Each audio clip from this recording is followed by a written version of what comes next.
There comes a point on the path of inner awakening when faith, no matter how sincere, begins to fall away.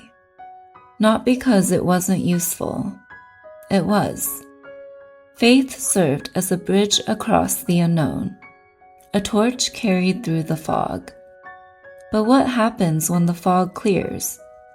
What happens when you gain clarity, true understanding of the nature of existence itself? When you begin to comprehend how reality is structured, how it arises, how it flows, how it responds, then you step into something beyond belief. You step into knowing. Faith, by its very definition, holds space for doubt. It is the willingness to trust despite uncertainty, and there is beauty in that. But faith still implies you're not quite sure, not quite certain how things will unfold, not fully grounded in where you're headed. It implies effort, a holding on, a hoping. But knowingness is different. Knowingness is calm. It's quiet but unshakable. It doesn't need to believe. It simply is.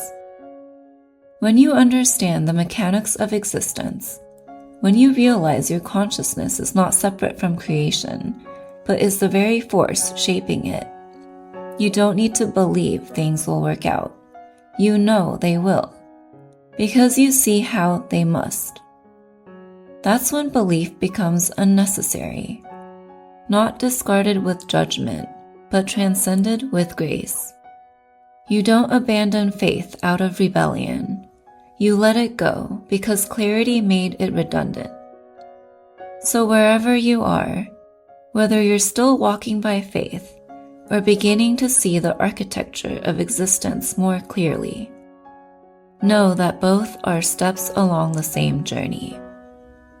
But there may come a time when belief softens and understanding takes its place, not because you tried to force it, but because it revealed itself to you, naturally. In that moment, you'll stop asking and start knowing.